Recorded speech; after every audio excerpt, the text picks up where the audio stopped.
আসসালামু আলাইকুম। গল্পের আলাপন চ্যানেলে আপনাদের স্বাগতম। পড়ছি আকাশ পাঠাবো তোমার ঠিকানায়। পর্ব সংখ্যা ৫৬। লেখনীতে জেরিন আক্তার নিপা। বিকেলে গ্রামের মহিলারা হলুদ বাটতে বসে গেল। কেউ কেউ পানমুখী নিয়ে গীত ধরেছে। পাশে রান্নার ব্যবস্থা হচ্ছে।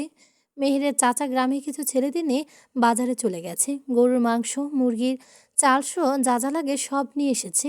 ছোট ছেলেমেয়েরা উঠোনে জুড়ে ছোটাছুটি করছে। মা কোনো কিছু নিয়ে বাবার সাথে রাগারাগি করছে। মেহের বিভিন্ন ভিন্ন গ্রহের থেকে টপকে পড়া প্রাণীর মতো অবাক নয়নে এসব দেখছে। আজ কি সত্যি তার বিয়ে? এরকম ভাবেও বিয়ে হয়?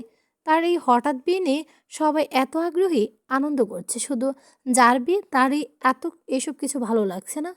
বিয়ের কনে রাজি না থাকলেও বরের আদিক্ষেতা শেষ নেই। সে নিজে শ্বশুরের সাথে বিয়ের আয়োজনে ব্যস্ত, যেন এই বাড়িরই ছেলে সে।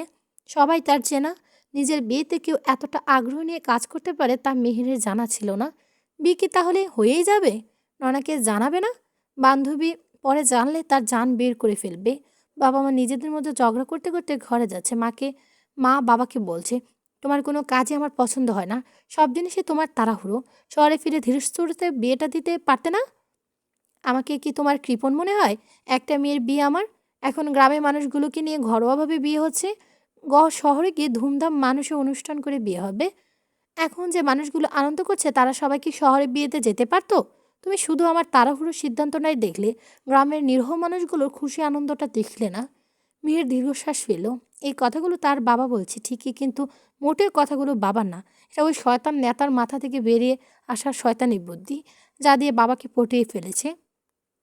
মেহের প্রান্তকে খুঁজছে। সে উঠোনে বেরোলে কয়েকটা ছোট ছেলে মেয়ে এসে তাকে ঘিরে ধরল। চারপাশে ঘুরতে ঘুরতে আজ আপুর বিয়ে, আজ আপুর বিয়ে বলে নাচছে। মেয়েরা ওকে দেখে নানান কথা বলে হাসাহাসি করছে। কী রে মেহের, কাকে খুঁজছিস? তেনাকে খুঁজছিস? তোর কি কপাল রে! আমি তো তোর উপর হিংসা জ্বলে পুড়ে যাচ্ছি। আমার জামাই আমার জন্য এমন পাগল হলে আমি তাকে চোখের মণি করে রাখতাম, আঁচলে লুকিয়ে রাখতাম। মেহের বলতে ইচ্ছে করলো, তাহলে এই পাগলটাকে তুমি নিয়ে যাও। উপর থেকে দেখে বুঝতে পারছো না? মনে হচ্ছে দুধে ধোয়া তুলসী পাতা। ওর মতো ভালো মানুষ দুনিয়াতে আর একটাও নেই। কিন্তু আমি জানি এই লোকটা যে ইবলিশ, শয়তানকেও হার মানাবে। খুব অল্প সময়ে এখানে এসে প্রান্তকে কয়েকজন শিষ্য বানিয়ে ফেলেছে। বোনকে বিয়ে করার আগে ওরা দুলাভাইকে ডেকে মুখে মুখে ফেনা তুলে ফেলছে। প্রান্ত মনে হচ্ছে ওদের দুলাভাই ডাক এনজয় করছে। এক ছেলে এসে বলল, দুলাভাই পাঞ্জাবিটা ট্রাই করে দেখাতে। বড় ছোট হলেও পাঞ্জাবি পাল্টিয়ে আনতাম। আচ্ছা দেখছি। দেখছি না, এক্ষুনি যান। একটু পরেই হলুদ দিবে। এখন আর কেউ বাজারে যেতে চাইবে না। ভরের বিয়ের পাঞ্জাবি নিয়ে গন্ডগোল হলে কাকা আমাদের জানই মেরে ফেলবে। ঠিক আছে, কই পাঞ্জাবি? আপুর ঘরে রেখে এসেছে। প্রান্ত চট করে একবার আশেপাশে চোখ বুলিয়ে দেখে নিল। না, মেহের কোথাও নেই। প্রান্ত মনে মনে শয়তানি হাসি দিল। এখন যতই দূরে দূরে থাকো পাখি, একটু পরে আমার খাঁচায় তোমাকে বন্দি হতে হবে। প্রান্তকে পুরো বাড়িতে জুড়ে খুঁজে একে ওকে জিজ্ঞেস করেও না পেয়ে ঘরে এসে পড়ল। প্রান্ত ঘরে এসে মেহেরকে পায়নি। সে মাত্রই পরনের শার্টটা খুলেছে, তখনই মেহের ঘরে ঢুকে প্রান্তকে খালি গায়ে দেখে মুখ চেপে চিৎকার দেয়, এ লোক জিন না ভূত! হঠাৎ কোত্থেকে তার ঘুরে উদয় হয়েছে। ঘাড় ঘুরে মেহেরের দিকে তাকিয়ে প্রান্ত হাসল। মেহের অন্যদিকে চোখ ফিরিয়ে নিয়ে বলল, যে কাজ করছিলেন তাড়াতাড়ি সারুন, আপনার সাথে আমার দরকারি কথা আছে। মেহের কি তাকে উদুম দেখে লজ্জা পাচ্ছে? প্রান্ত মাথায় শয়তানি ভর করল। সে বলল, কেন? এভাবে কি দরকারি কথা বলা যাবে না? বলা যাবে, কিন্তু একটা মেয়ের সামনে খালি গিয়ে আপনাকে দেখলে লজ্জা লাগবে না? কেন লাগবে? আশ্চর্য! মেয়েটা আমার পর নাকি? এই তো ১-২ ঘন্টার মধ্যে সারা জীবন আমার খালি গায়ে দেখার লাইসেন্স পেয়ে যাবে। তার সামনে আবার কিসের লজ্জা সরম? এ লোকের সাথে কোন দুঃখে কথা বলতে গিয়েছিল সে? মেয়ের টপিক পাল্টে সে যা বলার জন্য এসেছিল সে কথাই বলল। ঠিক আছে, এভাবেই বলছি। শুনুন তাহলে, আমাকে বিয়ে করার জন্য এত নাচছেন। আমার অতীত সম্পর্কে কিছু জানা আছে আপনার? প্রান্ত সামান্য ভ্রুকুচকে মেহেরের কথা বোঝার চেষ্টা করলো। তারপর ডোন্ট কেয়ার ভাব নিয়ে বলল, অতীত সম্পর্কে আমার কোনো ইন্টারেস্ট নেই, ভবিষ্যৎ সম্পর্কে আছে। তাই আমাকে ফিউচার প্ল্যানিং নিয়ে আলোচনা করি। চলো, হানিমুনে কোথায় যেতে চাও? তুমি কয়টা বেবি নেবে? আর তো অনেক বাচ্চা কাচ্চা পছন্দ, কিন্তু তোমার দিক চেয়ে না হয় ৩টাই নিলাম। প্রান্তর এসব কথা শুনে মেহেরের চোয়াল ঝুলে গেছে। এই লোক বলে কি এইসব? এখনও তো বিয়ে হলো না আর ইনি ৩ বাচ্চা পর্যন্ত ভেবে রেখেছেন। মেহের ভনিতা না করে সোজাসুজি বলো, আমি অনেকগুলো রিলেশন করেছি, আপনার হয়তো জানা নেই। ও আচ্ছা, এখন জানলাম। মেয়ের অবাক হয়ে বলল, আপনার কোনো আপত্তি নেই? কেন থাকবে? আমি ছেলে হয়েছি বলে রিলেশন করার অধিকার জন্মসূত্রে নিয়ে এসেছি। আমি যদি রিলেশন করতে পারি তুমিও পারবে, নাকি তুমি রিলেশন করেছো শুনে আমি অবাক হওয়া উচিত, উল্টাপাল্টা রিয়েক্ট করা উচিত? মেয়ে সত্যি জানতো না প্রান্তের আগে রিলেশন ছিল।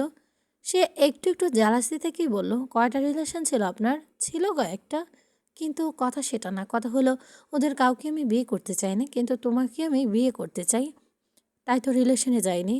মেয়ের মনে মনে মুখ মুচড়ালো। বিয়ে করতে না চাইলে রিলেশন কেন করেছে? টাইম পাস করার জন্য? প্রান্ত মুখের সত্য শোনার জন্য মেহের জ্যালাসি কমছে না। মূলত জ্যালাসি থেকে সে বলল, আমারও অনেক রিলেশন ছিল এবং অনেক বছর ধরে ছিল। প্রান্ত শান্ত চোখে মেহেরকে দেখছে। সে হঠাৎ জিজ্ঞেস করে বসলো, কার সাথে ফিজিক্যাল ইনভলভ ছিল? প্রান্ত থেকে এমন কোনো প্রশ্ন আসবে মেহের কল্পনাও করেনি। লোকটা তাকে কী ভাবে? মেয়ের বিস্ময়ে ধাক্কা কাটিয়ে উঠে গর্জে ওঠে বলল, আপনার আমাকে নিয়ে এমনটা ভাবেন? আপনি? আপনার ক্যারেক্টারলেস মনে হয় আপনার আমায়? এরকম একটা প্রশ্ন আপনি মুখ দিয়ে বের করলেনই বা কীভাবে? আমি না আপনাকে আপনি না আমাকে ভালোবাসেন? প্রান্ত মেহেরের আড়ালে হাসলো, ইনোসেন্ট ফেস বানিয়ে বলল, তুমি তো আমাকে এটাই বোঝাতে চেয়েছিলে। আমি কি ভুল বুঝেছি তোমায়, বলো? মেয়ের দাঁড়িয়ে দাঁড়িয়ে ফুঁসছে। প্রান্ত মেহেরের দিকে এগিয়ে আসতে আসতে অদ্ভুতভাবে ঠোঁট বাঁকিয়ে হাসছে। মেয়ের সামনে সে 5 আঙ্গুল দূরত্বে অবশিষ্ট রেখে দাঁড়ালো।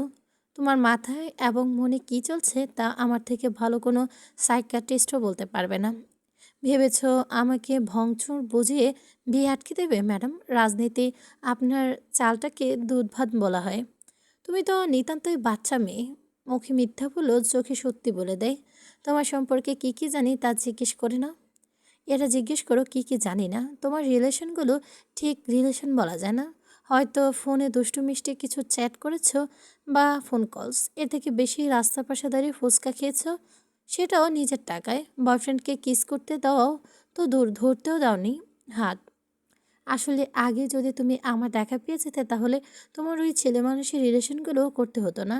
আমি আসতেই একটু দেরি করে ফেলেছি। সেদিক দিয়ে দেখতে গেলে দোষ আমারই। আমি কেন আমার বউটাকে একা ছেড়ে দিলাম? আরও আগে কেন বউটাকে খুঁজে নিলাম না? দেলোয়ার হোসেন কপাল চেপে ধরে ড্রয়িং রুমে বসে আছেন। 3 ছেলে বাড়ি ছেড়ে যাবার সিদ্ধান্ত জানিয়ে দিয়েছে। আজকে যা কিছু হয়েছে এরপর ছেলেদের থেকে এই রিয়াকশন পাওয়ার কথা ছিল। পাবেল মাকে ধরে সিঁড়ি দিয়ে নামছে। দান লাগেজ হাতে নয়নার সাথে বেরিয়ে আসছে। মেজ বউ কি নাতনিটাকে নিয়ে চলে যাবে? পাবেল ড্রয়িং রুমে এসে আফসানার জন্য দাঁড়ালো। দেলার হোসেন অসহায় চিত্তে ওদের দেখছে। পায়েল ছেলের কোলে স্বামীর সাথে ঘর থেকে বেরিয়ে আসছে। চোখের সামনে দিয়ে ছেলেমেয়েরা চলে যাচ্ছে। তার বাড়িটা খালি পড়ে থাকবে। দেলোয়ার হোসেন জানেন ওদের বাধা দেওয়ার কোনো মানে নেই। পাবেল কখনো তার জেদ থাকবে না, তবুও তিনি চেষ্টা করলেন। কোথায় যাচ্ছ তোমরা? পাবেল তিক্ত চোখে বাবার দিকে তাকিয়ে মুখ দিয়ে নিম পাতার রসে ডুবানো কথা বের করলো। যেখানে যাই আপনার তো লাভ হয়েছে। এখন আপনার বাড়িতে আপনি যাকে খুশি এনে তুলতে পারবেন। এটা কি তোমাদের বাড়ি না? এ বাড়ি কি আমার একার? দান তাচ্ছিল্য করে হাসলো। এ লোকের নাটকের শেষ নেই। নাটক বাজলো। আপনাকে যখন বাবা বলে মানি না, তখন আপনার বাড়ি আমাদের হবে কিভাবে? পায়েল চলে এসেছে, বাবু কাছে। দেলোয়ার হোসেন করুণ চোখে পায়েলের দিকে তাকিয়ে বলল, আমার নাতিটা কাঁদছে বৌমা, ওকে নিয়ে ঘরে যাও। তুমিও কেন এই পাগলামিতে যোগ দিচ্ছ? এই লোকের এসব ন্যাকা কথাগুলো পাভেলের রাগ উঠে গেল। স্ত্রী, সন্তান, নাতি নাতনি যদি এত ইম্পর্ট্যান্ট হবে তাহলে এদের ছেড়ে অন্য একটা মহিলার সাথে থাকছে কেন? এখন যে ভালোবাসা দেখাচ্ছে তা এতদিন কোথায় ছিল? আপনার নাটক আর সহ্য হচ্ছে না। দয়া করে আমাদের প্রতি ভালোবাসা দেখানোর এই নাটকটা বন্ধ করুন। পরিবারকে ভালোবাসেন আপনি? তার আগে বলুন তো পরিবার মানে কি জানেন? আমার মাকে ধোঁকা দেওয়ার সময় পরিবারের কথা মনে হয়নি? আপনার এই কাজের ফল আমাদের 4 ভাই বোনকে ভোগ করতে হবে, এটা মাথায় আসেনি? থাকছিলেন তো আমাদের ছেড়ে, মাসে 2-1 দিন আসতেন, তখন পরিবারের জন্য কষ্ট হয়নি? আমরা বাড়িতে থাকছি কি গাছতলায়, সেটা নিয়ে আপনার কি এসে যায়? আপনার মতো লোকেরা নিজের স্বার্থ ছাড়া নিজ সন্তানের কথাও ভাবে না।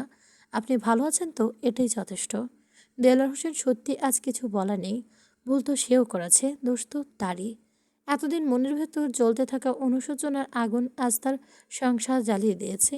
দেলোয়ার হোসেন দিলরুবার কাছে গিয়ে অনুরোধ করলো, দিলরুবা, তুমি ওদের কিছু বলছো না কেন? তুমি তো ওদের বোঝাতে পারো। ওরা আমার উপর রাগ করে বাড়ি ছেড়ে চলে যেতে পারে। দিলরুবা তাকিয়ে দেখল না, শক্ত হয়ে দাঁড়িয়ে রইল। মানুষটার উপর তার অবশিষ্ট যে টানটুকু ছিল তাও আজকের ঘটনার পর উঠে গেল। এখন আর কিছু পিছুটান নেই। গ্রামের বিয়ের কত যে নিয়ম! বাবারে বাবা! শহরে শীত বোঝা যায় না, গ্রামে তো ভালোই শীত পড়েছে। এই শীতের মধ্যে মহিলাগুলো বলার নিয়ম পালন করতে করতে মেহেরাজ শহীদ হবে। বিয়ের আসরে কনে শহীদ, ইতিহাস গড়ে দিয়ে যাবে। হলুদের বসার আগে মেহের নয়নাকে জানাতে চেয়েছে তার একটা তার একটা মাত্র বান্ধবী আসতে না পারুক, তাই বলে কিনা জানি না জানিয়ে বিয়ে করে ফেলবে। নয়না এমন করলে মেহের কী করতো? সারা জীবনের জন্য বন্ধুত্ব শেষ করে দিত নাকি? তাহলে তার এই কাজে নয়না রাগ করে বন্ধুত্ব শেষ করবে না, তার কি গ্যারান্টি? কতবার ফোনে ট্রাই করেও কোনো লাভ হয় না।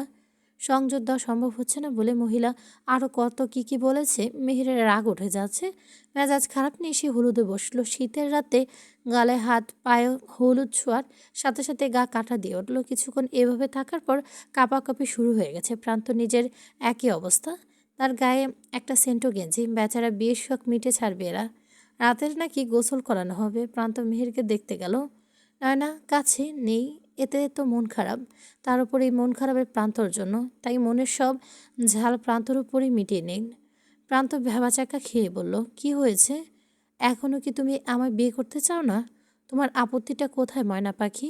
একদম পাখিটাকে বলবেন না। আমার বেস্ট ফ্রেন্ড আমার সাথে নেই, ওকে ছাড়া বিয়ে করছি, এটাই আমার একমাত্র আপত্তি।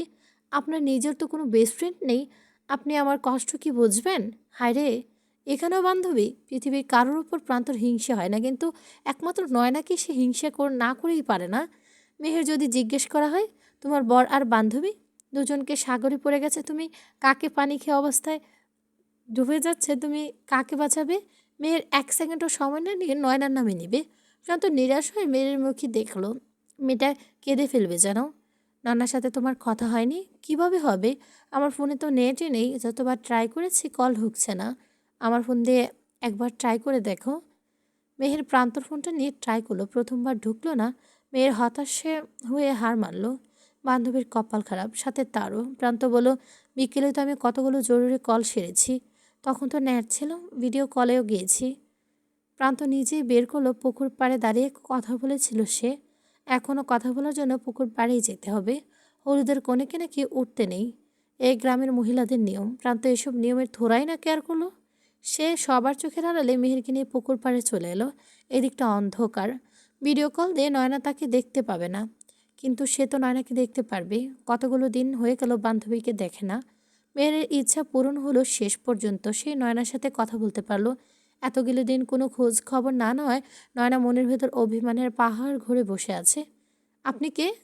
কেন কল করেছেন? আমি আপনাকে চিনি না। ইয়ার নয়না, জীবনের আয়ু শেষ হয়ে যাচ্ছে, তুই আর রাগ করে থাকিস না। না জানিয়ে গ্রামে চলে গেলি, একবার জানানোর প্রয়োজন মনে করলি না? এদিকে আপুর বাবুর অনুষ্ঠান দিন যা যা হয়ে গেছে। কি হয়েছে তুই আগে বল, তোর কি হয়েছে? বিয়ে হচ্ছে আজকে রাতেই। না এমন কিছু শোনার জন্য প্রস্তুত ছিল না। এমন ধাক্কায় পেয়েছে বেচারি, যার কারণে মুখ দিয়ে কথা বের হলো না। মেহের নয়নাকে সমস্ত কিছু খুলে বলল। সব শুনে নয়না দীর্ঘশ্বাস ফেলে বলল, তোর নেতা শুরু থেকেই ফার্স্ট ছিল, কিন্তু সে ওখানে গিয়ে বিয়ে করবে এটা আমাকে বলেনি। তোকে বলবে কিভাবে? তোর সাথে ওর দেখা হয়েছিল? নইলে তোদের গ্রামের বাড়ি আছিস, এ কথা কোত্থেকে জানবে তিনি? আর ঠিকানায় বা কোত্থেকে পাবে? আমার থেকে তো জেনে গেল। শালি হারামি, তুই ঠিকানা দিয়েছিস? তোর জন্য আজ আমি সিঙ্গেল লাইফের গলা টিপে হত্যা করা হচ্ছে। প্রান্ত পাশে দাঁড়িয়ে আছে, ওর সামনে মেহের এসব কথা বলছে।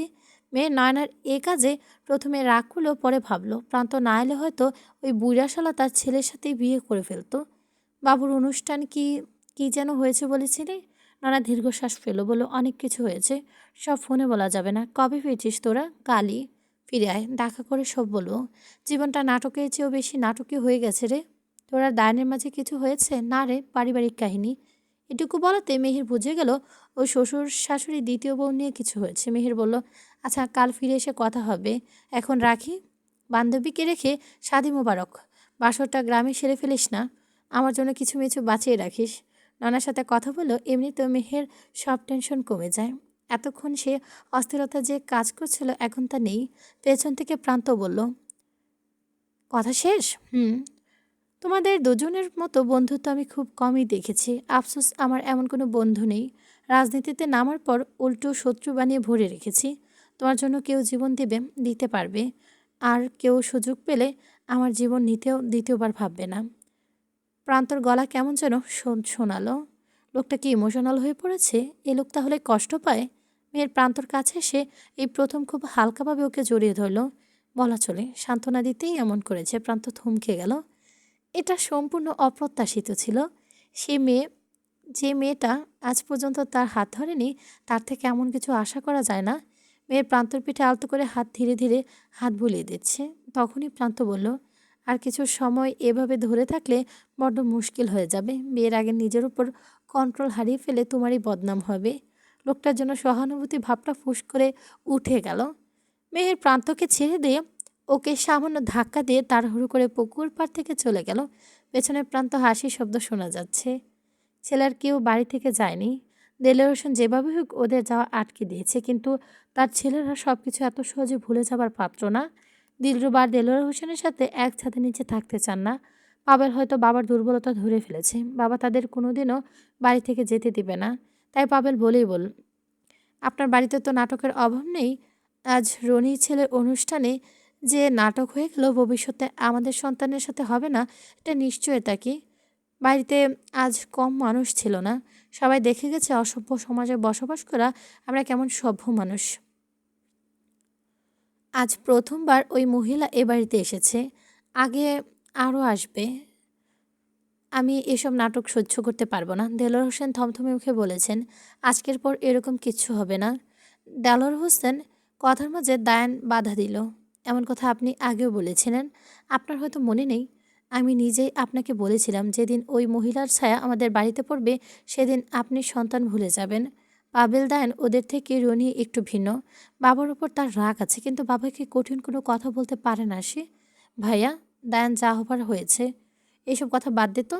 তোদের যা সিদ্ধান্ত নিবে আমি সেটাই মেনে নিব, তবে বাবার কথাটাও একবার শোনা উচিত। দেলোয়ার হোসেন ধ্বংসস্তূপের মধ্যে আশার আলো দেখতে পেলেন।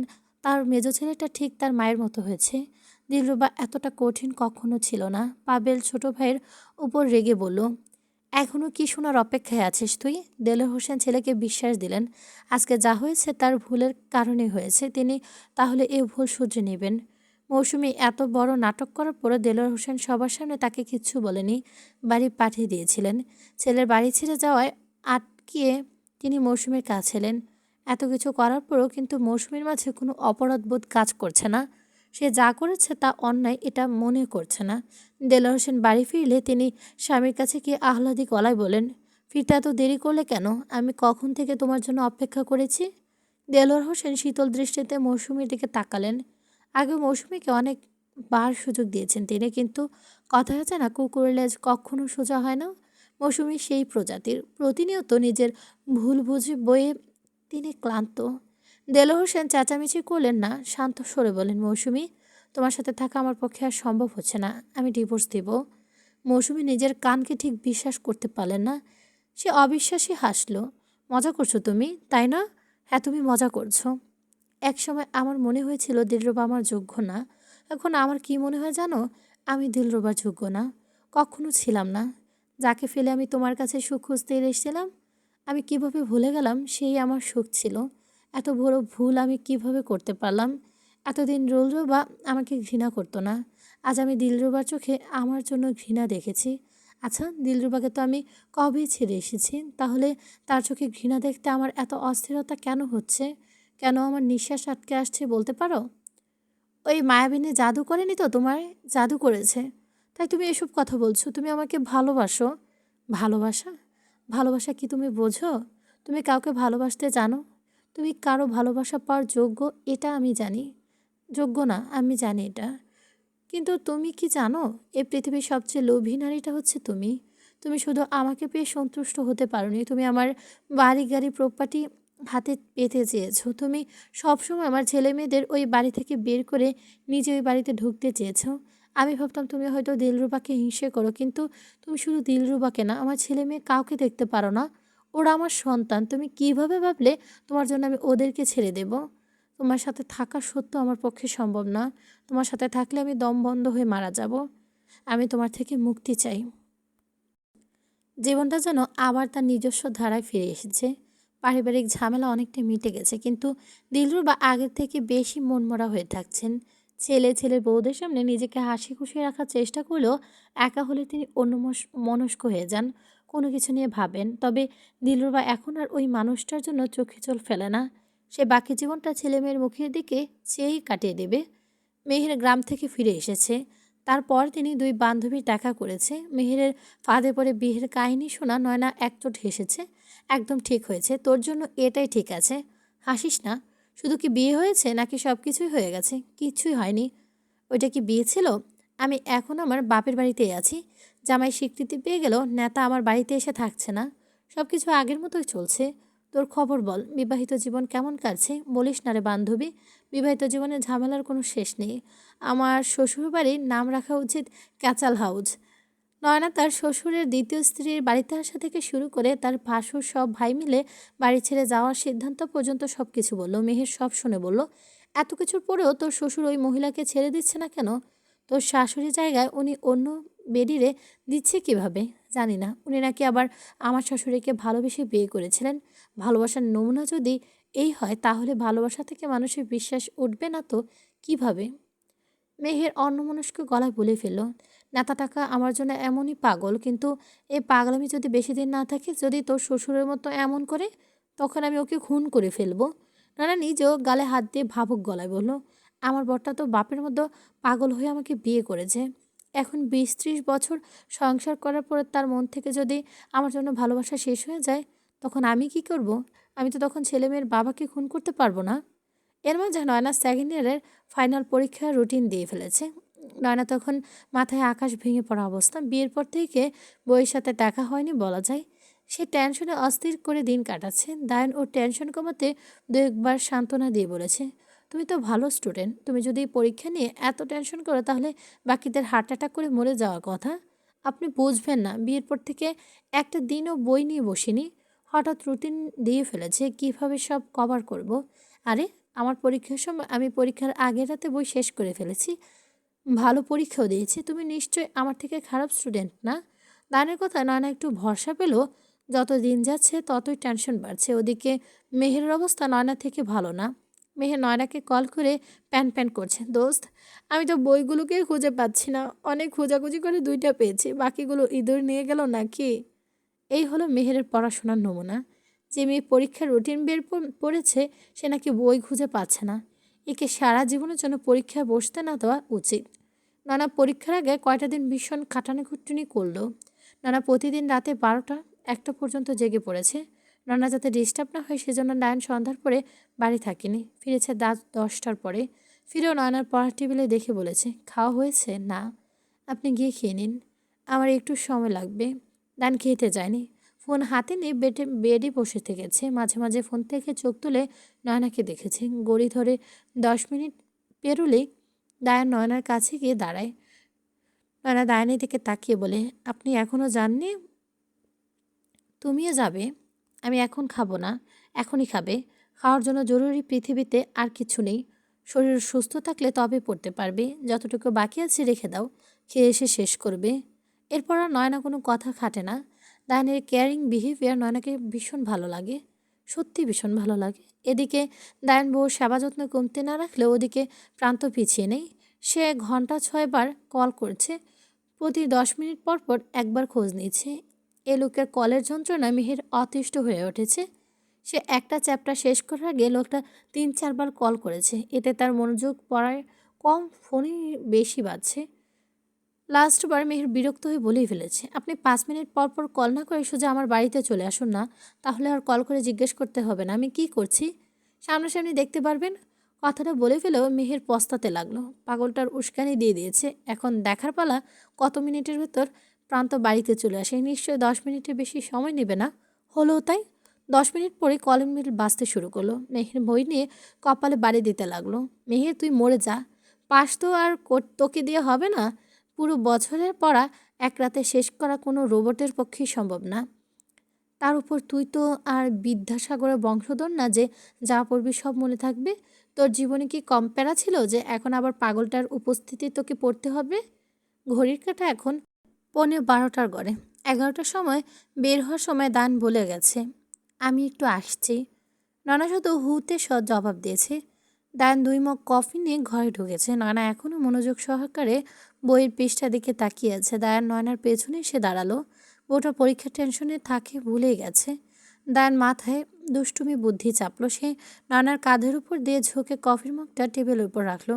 দায়ান ইচ্ছে করে নয়নার এতটা কাছে এসেছে। ওর হঠাৎ এমন কাজে নয়না সত্যিই চমকালো।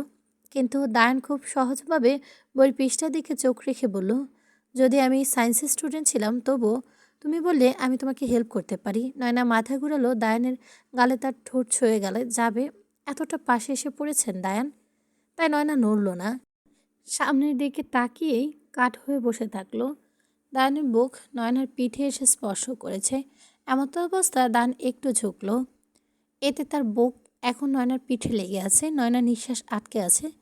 তার বুঝতে বাকি নেই এ লোক ইচ্ছে করে এসব করেছে। দায়না আয় চোখে নয়নার মুখের দিকে তাকিয়ে মুচকে হাসছে। কোনো সমস্যা থাকলে আমাকে বলতে পারো, আমি সলভ করে দেওয়ার চেষ্টা করব। আছে কোনো সমস্যা? না। নয়নার নিঃশ্বাস ভারী হচ্ছে। দায়ানের গায়ের পুরুষালী ঘ্রাণ তীব্রভাবে নাকে এসে লাগছে।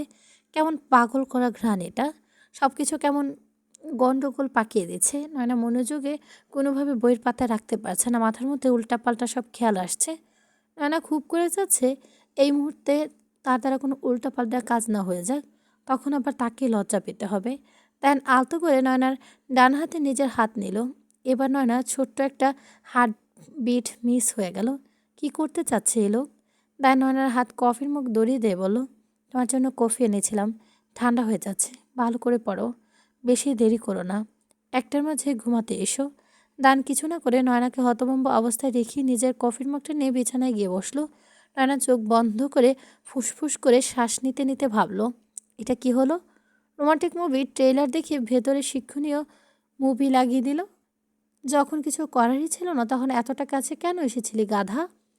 পড়ার মোডটাই নষ্ট করে দিল। ধুর। ব্যাট থেকে শুধু নয়নার পিঠ দেখেও নয়না কি ভাবছে এটা দায়ানের মুখে না দেখে বুঝতে পারছে। ধান কফিতে চমক দিতে দিতে ঠোঁট কামড়ে হাসলো। এই দুষ্টুমিটা করার কোনো ইচ্ছে ছিল না, কিন্তু হঠাৎ মনে হলো নয়না আর তার মাঝে কি আগের থেকে কোনো পরিবর্তন এসেছে। পরীক্ষা করে দেখা উচিত। আগে দায়ান এমন করলে নয়না নিশ্চয়ই রেগে মেগে আগুন হয়ে যেত, কিন্তু এখন রাখছে না। দায়ান মনে মনে বলল, তার মানে নয়না নিজেও কি মনে মনে এমন কিছু চাচ্ছিল। আমি অতটা কাছে যাওয়ার পরও নয়না কিছু বাধা দেয়নি। নয়না কি বুঝে গিয়েছে শেষে আমি এমন কিছু করব? কিভাবে বুঝবে? আমি যে দুষ্টুমি করছিলাম এটা তো ওর জানার কথা না। তাহলে নয়না চায় আমি ওর কাছাকাছি যাই। কথাটা ভেবে দায়ান দুহাত ছড়িয়ে বিছানায় পড়ে লাফাতে লাগলো। নিজে নিজে বলতে লাগলো, হায় এত খুশি আমি কোথায় রাখবো? আমার তো খুশিতে মরে যেতে ইচ্ছে করছে। কিন্তু না, এখন মরলে হবে না, আগে বোর্ড আশা পূরণ করতে হবে। আজ যে কাজটা সম্পূর্ণ রেখে দিয়ে অসম্পূর্ণ রেখে খুব শীঘ্রই সেটা সম্পূর্ণ করতে হবে। কাল সকাল থেকে পরীক্ষা, অথচ লোকটা আজ তার পড়াশোনার মোট বিগড়িতেই নিজেকে শুয়ে পড়েছে। নয়না পড়বেও না, উঠে গিয়ে বিছানায় শোবেও না, এখানে এভাবে বসে থাকবে। এই যে ম্যাডাম, এখনও পড়া শেষ হয়নি? আমার বউটার উপর এত অত্যাচার কেন করছেন? আজ শেষ হয়ে পড়ুন, কাল সকালে পড়বেন। কলিং বেলের শব্দ শুনে মিহির বুঝে গিয়েছে কে এসেছে। মাকে দরজা খুলে দিয়েছে। মেয়ের জামাইকে দেখে আহ্লাদে আটখানা হয়ে মেয়েকে ডাকতে লাগলো। মার কি আর আক্কেল জ্ঞান নেই? মাকে জানে না কাল তার পরীক্ষা, জেনেও কীভাবে ডাকতে পারে? মেয়ে মার ডাক শুনেও যায়নি। প্রান্ত শ্বশুরের সাথে দেখা করে শাশুড়ি ব্যস্ত হতে বলে না হতে বলে মিহিরের রুমে এলো। মিহির প্রান্তকে দেখে কিছু বলো না। সে পড়াশোনায় ডুবে আছে এমন না। প্রান্তকে উপেক্ষা করার আরেকটা কারণ আছে। গ্রাম থেকে ফেরার পর লোকটা সে যে তার বাড়ি থেকে গিয়েছে, গিয়ে 2 দিন জন্য ডুব গিয়েছে। 2 দিন পর কল করে বউ বউ করে আদিখ্যাতা দেখি কল করার কারণ জানিয়ে সরি টরি বলে ঢঙও করেছে। এত কিছুর পরও মেহের প্রান্তকে ক্ষমা করেনি। কেন করবে? নতুন বউকে যে লোক ভুলে যেতে পারে সে কি ক্ষমা পাওয়ার যোগ্য? তুই বেটা তোর রাজনীতি নেই থাক, রাজনীতিকে বিয়ে করে সংসার করে বাচ্চা কাচ্চা পয়দা কর। শান্ত নিজেও মেহেরের রাগ সম্পর্কে অজানা না। সে ফ্রি হয়ে আসতে চেয়েছিল, কিন্তু নতুন একটা ঝামেলায় আটকে পড়ল। কবি বলেছেন, কেউ যদি রাগ করে থাকে তাহলে তার রাগ ভাঙানোর সবচেয়ে সহজ উপায় চট করে একটা চুমু খেয়ে ফেলা। আর তাতে যদি রাগ না কমে তাতে আরেকটা কাজ করতে বলেছে, সেটা হলো ততক্ষণ পর্যন্ত জড়িয়ে ধরে রাখা যতক্ষণ না পর্যন্ত পুরোপুরি রাগ কেটে যায়। মেয়ের মুখ বাঁকিয়ে বলল, এই কবি নিশ্চয়ই আপনি নিজেই, তাই তো রাগ ভাঙানোর জন্য এমন সব ফালতু উপদেশ মাথায় এসেছে। যে পুরুষ কবির এইসব আলতু ফালতু উপদেশ অনুসরণ করবে সেই পুরুষের কপালে খাবারই আছে। এটা পর্ব 59। আজকে প্রথম পরীক্ষা। নয়না বের হবার সময় দিলরুবাবুকে একটু দাঁড়াতে বলে রান্নাঘরে বাটিতে পায়েস নিয়ে এসেছে। যাওয়ার আগে একটু মিষ্টিমুখ করে যা মা। আর হ্যাঁ, বেশি টেনশন করো না, মাথা ঠান্ডা করে পরীক্ষা দেবা। আপনি দোয়া করবেন। মায়ের কাছে কি চেয়েছো দোয়া নিতে? মায়ের কাছে কি চেয়ে দোয়া নিতে হয়? নয়না হাসলো। পায়েলের ছেলেকে কোলে নিয়ে দাঁড়িয়ে আছে। নয়না আপুর কাছে এসে বাবুকে চুমু খেলো। যাই বাবা, খালামণির পরীক্ষা যেন ভালো হয়। নানা পরীক্ষার সময় অযথায় টেনশন করে। বিয়ের আগে কিছু পারি না, কিছু পড়ি না, পরীক্ষা দেওয়ার আগে এরকম বলে। মাকে তাদের টেনশনে ফেলে দেখে রেজাল্ট যা দেখে অবাক হতে হয়। নয়না যেতে যেতে আফসানাকে বলল, যাচ্ছি ভাবি, দোয়া করবেন। যাও। গাড়িতে বসে নয়না সিট বেল্ট বাঁধছে। দেন গাড়ি স্টার্ট দিতে দিতে বলে, বাবা মার ওখানে হয়ে যাবে? সময় আছে? ওখানে গেলে দেরি হয়ে যাবে না? জ্যাম না থাকলে হয়তো হবে না। দেন গাড়ির স্পিড বাড়িয়ে দিল। ভোর 5টায় প্রান্ত মুখে পানি ছেটা দিয়ে মিহিরকে তুলেছে। কাল রাতে প্রান্ত আশায় মিহির ভেবেছিল তার পড়া চাঙ্গে উঠবে, কিন্তু না, ঘটনা পুরো উল্টো ঘটল। প্রান্ত নিজেই কমার্স স্টুডেন্ট হওয়ায় সে মেহেরকে টিচার হয়ে গেল। হাতে স্কেল নিয়ে তাকে পড়াতে বসলো। মেহের প্রিপারেশন দেখে মাঝে মধ্যে বিরক্তের জাতীয় শব্দ করছিল। মেয়ের আর চোখে দেখে কিছু বলে না। 12টা বেজে গেলেও মেহের পড়ার টেবিল থেকে উঠতে দিল না। ঘুমে মেহের ঢুলু ঢুলু বইয়ের উপর পড়ে যায়। আপনি কি আমাকে জ্বালাতে এসেছেন? আর পারবো না, আমার ঘুম পাচ্ছে। পড়াশোনা কি ছিরি করে রেখেছো? তুমি তো আমার মান সম্মান ডুবিয়ে ফেলবে। আগে ফেল করলে লোকে শুধু এটা বলতো, প্রান্তর গার্লফ্রেন্ড ফেল করেছে, এখন বলবে বউ ফেল করেছে। অসম্মানটা কতটুকু বেড়ে যাবে। এ কথা শুনে মিহির রেগে মেগে বলেছে, কথা আপনার বিয়ে করার আগে ভাবা উচিত ছিল। বিয়ে করার জন্য পাগল না হয়ে আমার সম্পর্কে একটু খোঁজখবর নিলে আপনার আর অসম্মানী হতো না। ব্রিলিয়ান্ট কোনো মেয়েকে বিয়ে করতেন, লোকে আপনাকে বাহবা দিত। শুধু রাগে ক্ষেপেই ফুল মার্কস পাবে, এটা কেউ এক মার্কও কাটতে পারবে না। রাতে মনে হয় একটু দয়া হয়েছিল, তাই 12:30 পর্যন্ত পড়েই ছেড়ে দিয়েছে। কিন্তু সকাল 5টার সময় সে পাগল লোক তার মুখের উপর পানি মারবে, এটা মিহির কল্পনাতেও ছিল না। সে এখন গাড়িতে বসে ঝিমোচ্ছে। প্রান্ত স্টিয়ারিং হাতে রেখে আর চোখে মেয়েরকে দেখছে। মেয়ের হাই তুলছে। হায় আল্লাহ, এই মেয়ে তো দেখা যাচ্ছে পরীক্ষার হলে গিয়ে ঘুমাবে। তোমার ঘুম তো শুধু আমার না, আমার শত্রুতে হয়ে দাঁড়িয়েছে। এই ঘুমে একটু কমাতে পারো না? সব আপনার জন্য হয়েছে, সব দোষ আপনার। রাতে কত দেরি করে ঘুমিয়েছি, সকালে পানি মেরে তুলে দিয়েছেন। এখন যদি আমি পরীক্ষা হলে খাতার উপর মাথা রেখে ঘুমিয়ে পড়ি, তাহলে সেটার জন্য আপনি দায়ী হবেন। তুমি পারলে পৃথিবীর যা কিছু হচ্ছে সব কিছুর জন্য আমাকে দায়ী করবে না। চুপচাপ গাড়ি চালান তো, আমরা একটু ঘুমোতে দেন। হাই কপাল। গাড়ি এসে ভার্সিটির সামনে থেমেছে। নয়না জানালা দিয়ে বাইরের দিকে তাকালো। বাইরে অনেক মানুষ দাঁড়িয়ে আছে, এখনও গেট খুলেনি। পরীক্ষার্থীদের সাথে তাদের বাবা মা, এমনকি অনেকের হাজব্যান্ড বয়ফ্রেন্ডও এসেছে। নানা সিট বেল্ট খুলে গাড়ি থেকে নামতে গেলে দান ওর হাত ধরে ফেলো। নানা চট করে দায়নের দিকে তাকালো, ভ্রু উঁচিয়ে জানতে চাইলো দানকে কিছু বলবে কিনা। তাই নয়নাকে ভেতরের দিকে টেনে নিল। এখন যেও না, আরও 30 মিনিট সময় আছে, গেট খুলছে না। মেহের এসেছে কিনা? আমার ফোনটা। নয়না হাত ব্যাগ ফোন খুঁজছে। দায়ন নয়নাকে দেখছে।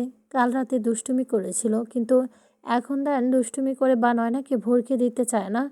সে তার ইচ্ছে হচ্ছিল, তাই সে নয়নার দিকে এগিয়ে সে তার কপালে ঠোঁট ছুঁয়ে দিয়ে দ্রুত নিজের জায়গায় ফিরে গেল। নয়না পুরোপুরি হতভম্ব, একটু অপ্রস্তুত হয়ে পড়েছে। দায়ন হুট করে এমন কিছু করবে নয়না প্রস্তুত ছিল না। দায়ন নয়নার অস্বস্তি কমাতে সহজ গলায় বলল, তোমার উপর আমার বিশ্বাস আছে, অতএব তুমি খুব বেশি টেনশন করার প্রয়োজন নেই। মেয়ে সত্যি সত্যি গাড়িতে ঘুমিয়ে পড়েছে। এই মেয়েটাকে প্রান্ত যত দেখছে ততই আকর্ষণ অনুভব করছে। কোনো মেয়ে পরীক্ষা দিতে এসে ঘুমাতে পারে? প্রান্ত গাড়ি পার্ক করে মেহেরের ঘুমন্ত মুখের দিকে তাকিয়ে বসে আছে। মেহের সিটে হেলান দিয়ে নিশ্চিন্তে ঘুমাচ্ছে। তাকে ডেকে না তুললে হয়তো ঘুম ভেঙে উঠে দেখবে পরীক্ষার সময় শেষ।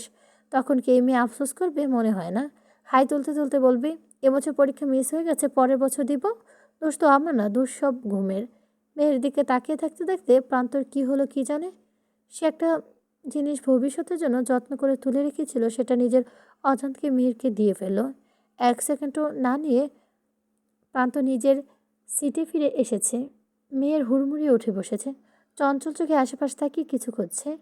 পাশে প্রান্তকে ভদ্র ছেলের মতো বসে থাকতে দেখে কপাল কুঁচকে এলো, যেন কিছু হয়নি। প্রান্ত আগের মতো সহজ স্বাভাবিক। ঘুমিয়ে গেছে মিসেস, নাকি পরীক্ষায় ঘুমিয়ে ঘুমিয়ে দেবেন?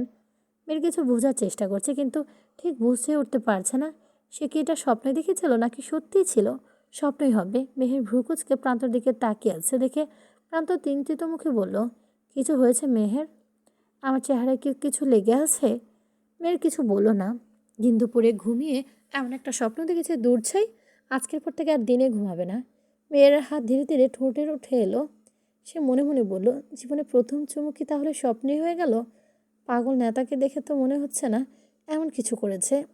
করে থাকলে কি এতটা সস থাকতে পারত? প্রান্ত মিহিরের মুখে হাত রেখে গম্ভীর ভাবনায় তলিয়ে যেতে দেখে ঠোঁট টিপে হাসলো। মনে মনে বলল, তুমি স্বপ্ন দেখোনি বউ, যা ফিল করেছে বাস্তবে হয়েছে। কিন্তু তুমি বুঝতে পারছো না। মেয়ের গাড়ি থেকে নেমে যাওয়ার সময় প্রান্ত পেছন থেকে বলল, কবি বলেছেন পরীক্ষা আগে বরকে চুমু খেয়ে গেলে পরীক্ষা ভালো হয়। মেয়ের কটমট করে প্রান্তের দিকে দেহে চিবিয়ে চিবিয়ে বলল, কবি পেলে এসব আজে বাজে কথা বলার মতো অবস্থায় রাখবো না। নানা পরীক্ষা দিয়ে বের হয়ে দেখে দায়ন গাড়িতে হেলান দিয়ে দাঁড়িয়ে আছে। ও কাছাকাছি আসতে দায়ন হাসলো। তোমার মুখ দেখেই বোঝা যাচ্ছে পরীক্ষা কতটা ভালো হয়েছে। আপনি কি পুরোটা সময় এখানেই ছিলেন? হ্যাঁ, কেন? আপনি চলে যেতে পারতেন। যেতে ইচ্ছে করলো না। দায়ন 4টা ঘন্টা বাইরে অপেক্ষা করছিল শুনে নয়না খারাপ লাগতে লাগলো। মেহের বেরিয়ে এসে প্রান্তকে পেল না, কিন্তু নয়নার দানকে পেয়ে গেল। দায়নের সাথে দুষ্টুমি করা শেষে মেহের আগমনে আনমনে প্রান্তকে খুঁজে যাচ্ছে। নয়না কি বলছে খেয়াল করছে না। কিরে, গানে কম শুনিস নাকি? বলছিস না কেন? নয়না জোরে ডেকে উঠতে মেহের কানে হাত দিল। চেঁচাচ্ছিস কেন? পরীক্ষা কেমন দিলি? আর তোর নেতা কই? নেতাকেই তো খুঁজতেছি।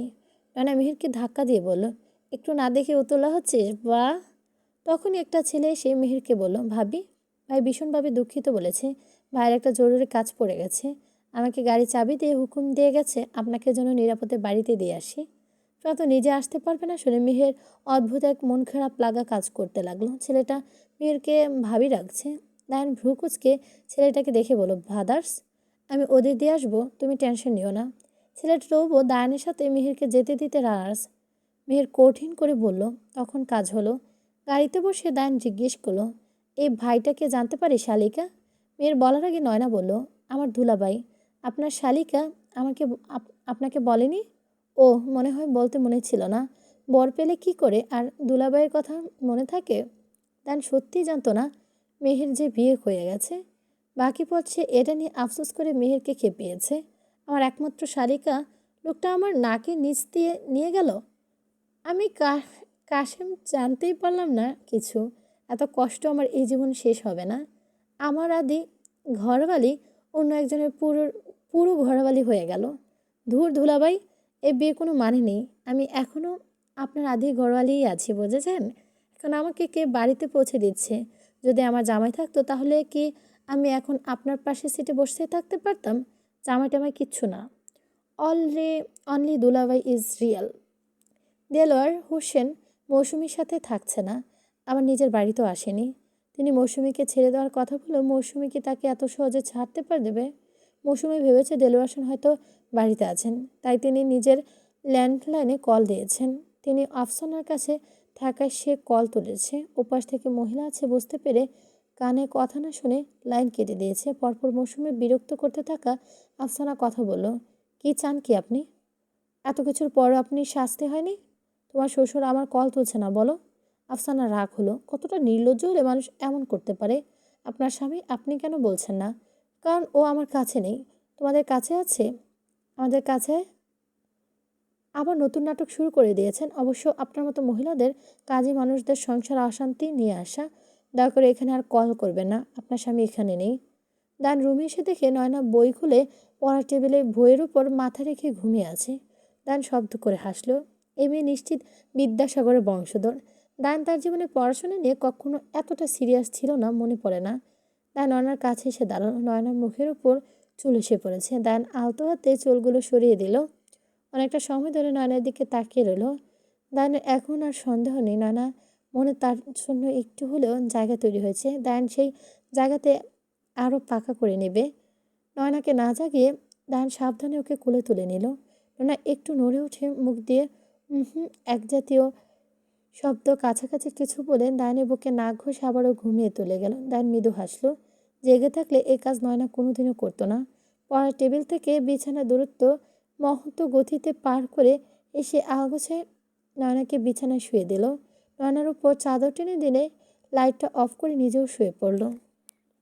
এটা পর্ব ৬০। নিরু আপু রূপা আপু বাড়িতে এসেছে।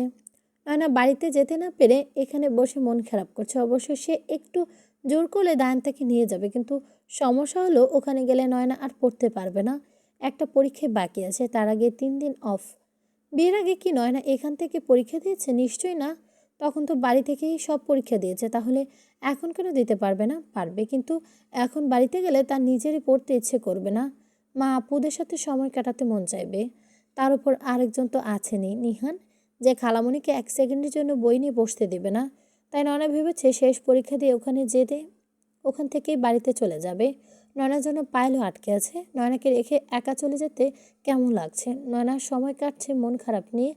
এর মাঝে মেয়েরুকে জ্বালাতে কল করে যাচ্ছে। প্রান্তর সাথে ওর ঝগড়া হয়েছে। এখন ৫ মিনিট পর পর কল করে নয়নাকে ঝগড়ার আপডেট জানাচ্ছে। বিয়ে কোনো রকম একটা হয়েছে, কিন্তু একসাথে থাকার আগে ওরা যে পরিমাণ ঝগড়া করে, একসাথে থাকলে না জানি একজন একজনের মাথা ফাটায়। নয়না কল তুলে বলল, ডিভোর্স দিয়ে দে। আর ডিভোর্স দেওয়ার প্রয়োজন নেই, কাগজে কলমে তো সই করিনি, মুখে মুখে কবুল বলেছিস। এখন একটা হুজুর ডেকে বিয়েটা ভেঙে দে। তোকে সামনে পেলে এখন একটা লাথি ফেলে দিয়ে ডোবায় ফেলে দিতাম। বান্ধবীর ঘর ভাঙার বুদ্ধি দিচ্ছিস? বরের যখন ঘন্টায় ১০ বার কল দেয় তখন তোমার সমস্যা, আবার কল না দিলেও তোমার সমস্যা। লাথি তো তোকে দেওয়া উচিত। তুই কী চাস? তুই নিজেই আগে একটা ঠিক কর। তোর মতো বান্ধবী থাকার চেয়ে না থাকাই ভালো। তাহলে বরের সাথে বান্ধবীকেও বাদ দিয়ে সুখী জীবন কাটা। দেলোয়ার হোসেন সত্যি সত্যি ডিভোর্স পেপারে সাইন করে মৌসুমীর কাছে পাঠিয়ে দিয়েছে। ভুল বুঝতে দেরি হয়ে গেল, সেই ভুল শুধরে নিতে বেশি দেরি করলেন না। মৌসুমী ডিভোর্স দেওয়ার পর তিনি বাড়ি যাবেন, ছেলেমেয়ের কাছে ক্ষমা চাইবেন। ছেলেরা নিশ্চয়ই বাবাকে ক্ষমা করবেন, কিন্তু দিলরুবা, সে ক্ষমা করবে কি? কেন করবে না? কোথাও না কোথাও তো এখনও দিলরুবার মনে তার জন্য ভালোবাসা আছে। দিলরুবা ক্ষমা পাওয়ার জন্য তাকে যা কিছু করতে হবে সব করবে। দরকার পড়লে স্ত্রীর পায়ে ধরে ক্ষমা চাইবেন। দিলরুবা, পায়েল, নয়না চায়ের কাপ হাতে নিয়ে একজন আরেকজনের দিকে মুখ চাওয়াচাই করছে। আফসানা তাদের কিছু বলে বসিয়ে রেখেছে। তা শেষ হওয়ার পথে, কিন্তু তার কথা এখনও শুরু হচ্ছে না। নয়না শাশুড়িকে চোখের ইশারা জিজ্ঞেস করছে, ভাবি কি বলবে, এ ব্যাপারে কিছু জানে কিনা। দিলরুবা ঠোঁট উল্টে ডানে বায়ে মাথা নাড়ল। সে কিছুই জানে না। পায়েল নয়নার পায়ে লাথি দিলে তার চোখের দৃষ্টি একই প্রশ্ন। নয়না শাশুড়ির মতো ঠোঁট উল্টালো। সেও কিছু জানে না। কথাটা বলতে আফসানা লজ্জা লাগছে। ঠিক লজ্জা না, কেমন বাঁধ ভাঙা খুশিতে গলা দিয়ে কথা বের হচ্ছে না। এরকম বোবাল তার বসে থাকা যাচ্ছে না। নয়না অধৈর্য হয়ে বলেই ফেলল, ভাবি, আরেক কাপ চা নিয়ে আসি। চা ঠান্ডা হতে হতে না হয় কথা বলা যাবে। পায়েল বোনের সাথে গলা মিলিয়ে বলল, আর কতক্ষণ ভাবি? কি এমন কথা বলবেন যা আধা ঘন্টা ধরে বসিয়ে রেখেছেন? ছেলের ঘুম ভেঙে গেলে আপনার কথা শোনাই না শোনাই থেকে যাবে। দিলরুবা বলল, বৌমা কি বলবে বললো। আর ধৈর্য পরীক্ষা নিও না মা, যা বলার এবার বলে ফেলো। আফসানা, শাশুড়ি, পায়েল, নয়না তিনজনের দিকে এক পলক তাকিয়ে অবশেষে মুখ হলো। আফসানা রিনরিনিয়ে গলায় যা বলল তা শুনে নয়না চিৎকার দিয়ে দাঁড়িয়ে পড়ল। দিলরুবা নিজেও বিশ্বাস করতে পারছে না। পায়েল খুশিতে গদগদ হয়ে বাবিকে অভিনন্দন জানাচ্ছে। আহ বাবি, কি খবরটা নাই দিলা, কলিজা ঠান্ডা হয়ে গেল। আমি ওর বাবাকে জানিয়ে আসছি। ভাইয়া জানে?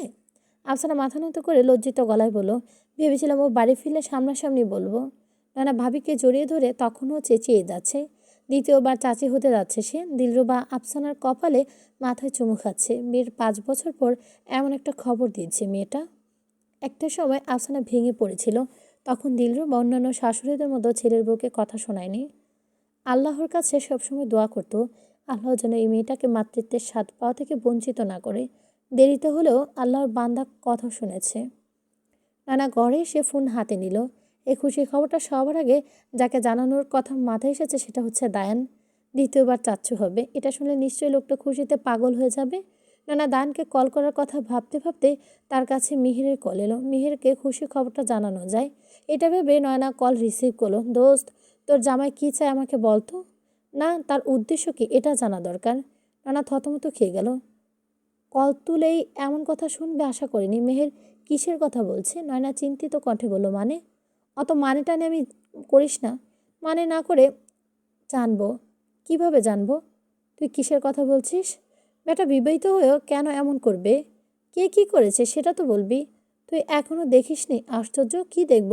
তোর জামাই ওয়ার্কআউটের পিক আপলোড করে কচি কচি মেয়েগুলোর মন পোড়াতে চায়। আমি এখন আফসোস করে মরি, কেন তোর আগে দুলাভাইয়ের সাথে আমার দেখা হলো না। হায় কি বডি, পুরাই আগুন। আমার তো দুলাভাইয়ের আপেলের মতো খেয়ে ফেলতে ইচ্ছে করছে। নেতার আগে কেন আগে দেখা পেলাম না? কেন বান্ধবী, কেন? খবরদার একদম আমার জামাইরে খাওয়ার কথা বলবি না। তুই কেন খাবি ওরে? আমার জামাই আমি খাবো? ওহ, বিয়েটা তো করতেই চাইছিল না, এখন তোমার জামাই হয়ে গেল। শুন, তুই ওরে ডিভোর্স দিলে আমি ওরে পটাই নিব। এরকম হট একটা ডিভোর্সি পোলা হইল সই। তোর নিজের না জামাই আছে, লুচ্ছি। আর শোন, আমি মরে গেলে ওরে ডিভোর্স দেব না, আর না তোরে সতীন বানাবো। আমার জামাইয়ের দিকে চোখ দিলে কানা করে তোরে রাস্তায় বসে ভিক্ষা করাবো, ফকিন্নি। ইস, জামাইয়ের প্রতি কত ভালোবাসা। জামাইরে এখন থেকে দেখি শুনে রাখ, নইলে দেখবি কোনো শাকচুনি সে টুপ করে তোর জামাইকে গিলে নিয়েছে। কমেন্টগুলো তো দেখিস নি, দেখে নিজে জ্বলে পুড়ে ছারখার হয়ে যাবি। সেই শাকচুনি আমার জামাইকে গিলে নেবে, আমি তার পেট কেটে জামাই বের করে আনবো। আমার জামাই শুধু আমার।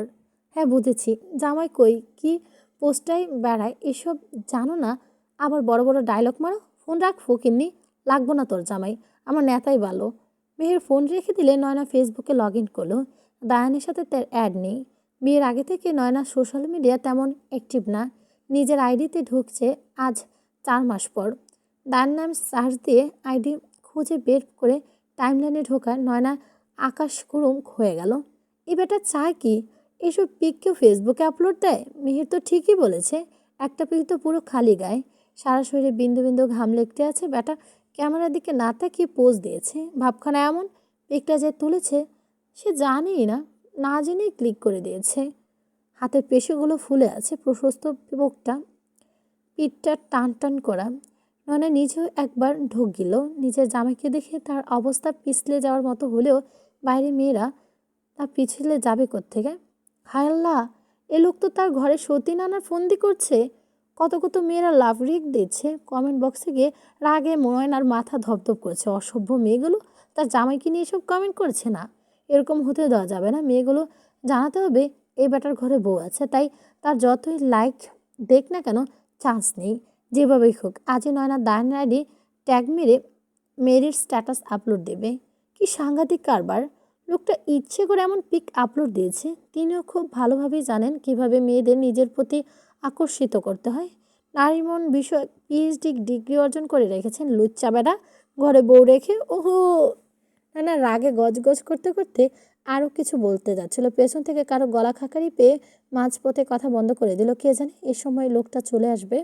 না লজ্জায় চোখ বন্ধ করে নিয়েছে, ভাবতে লাগলো, হুশ, শুনে ফেললেন নাকি তো? ডান উকি দিয়ে নয়নার হাতে ফোনের স্ক্রিনে নিজের ছবি দেখে মুচকে হাসলো। গলা ঝেড়ে বলল, আমার পিক দেখছিলে? নয়না তাড়াহুড়ো করে ফোন লুকিয়ে নিল। তা দেখে দায়ানের ঠোঁটের হাসি আরও বিস্তৃত হলো। দায়ান যদি বুঝতে পারে নয়না ওর পিক দেখেছিল, তাহলে নয়না লজ্জা শেষ থাকবে না। নয়না মনে মনে নিজেকে গালি দিল, নিজের সামনে নিয়ে গলা জোরে নিয়ে বলল, কই না তো, আপনার পিক আমি কেন দেখব? আমারও তো একই কথা।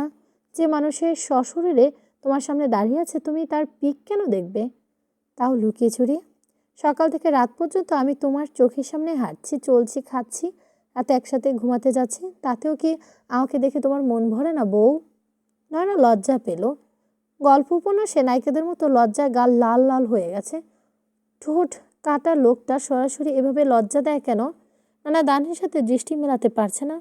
দায় নয়নাকে দেখে মুচকি মুচকি হাসছে। সবেমাত্র জিম থেকে ফিরেছে, এখনও চেঞ্জ করেনি। মাথার চুলগুলো ঘামে ভিজে কপালের উপর লেপটে আছে। নয়না চোরা চোখে দেখে। দায়নের ধরে ফেলার আগে চোখ সরিয়ে নিল। দিন দিন তার কি হচ্ছে? সে কি এই অতিমাত্রায় অসভ্য লোকটার প্রেমে পড়ে যাচ্ছে? মানুষটা আজকাল সে এরকম মুগ্ধ হয়ে দেখে কেন? এই মুগ্ধতা যেন কাটতেই চায় না। ও, আমাকে তোমার চুরি করে দেখতে হবে না, এই আস্ত মানুষটাই তোমার। তুমি চাইলে মুগ্ধ চোখে হা করে তাকিয়ে থাকতে পারো। খুব বেশি ইচ্ছে হলে একটু, না অনেকটু ছুঁয়ে দিতে পারো। তোমার জিনিস তুমি যা খুশি করতে পারো। আমি কিছু বলার কি?